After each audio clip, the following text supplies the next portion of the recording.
Hello everyone. Today I have something I want to show you. Um, Mainly because I think it'd be helpful to people who may be trying to get into competitive or maybe don't know what to do when they have staples but they don't want to like buy a whole bunch of them for every single deck. Um, this is my side deck binder, just an old school binder I just chucked a bunch of card pages into. It definitely helps me stay a bit more organized and makes it to where I don't feel the need to buy every single staple multiple times anymore. So, um, some of the cards are missing mainly because I'm using them in other decks.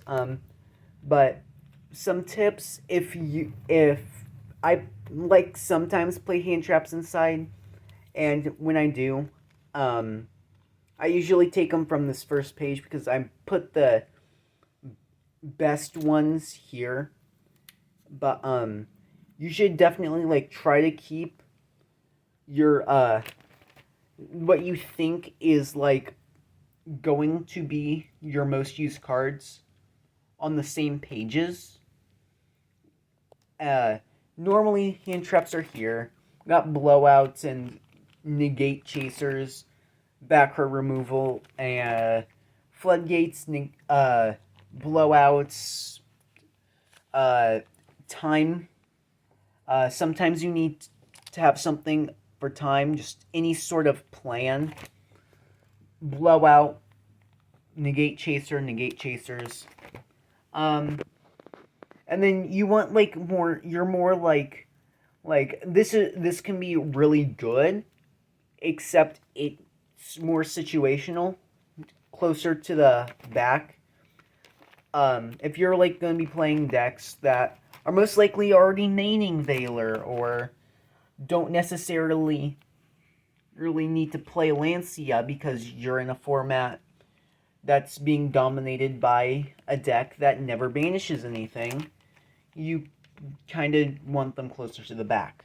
And then stuff like Contact C, only some decks can really get a whole bunch of use out of them.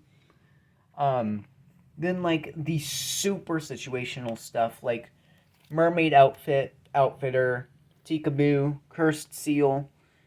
You I like keeping those towards the very back, and then like at the very back, like last couple pages, I like the targeted hate cards, which I deem like cards that are only going to be played if you are playing against a specific deck that you don't really have a really good game against, but are incredibly strong, set up really good boards, or do whatever.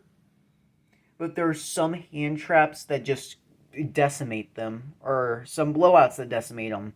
Like the Cycle Reader can beat out Drytron.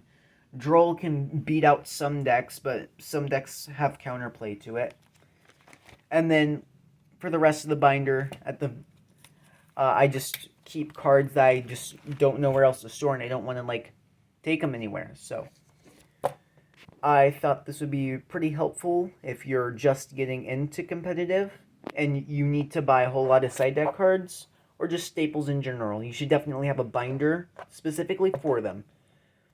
And I do recommend buying staples first. You don't have to buy the super expensive ones right away, but if you have the staples, you can build decks more affordably. I will see you guys next time.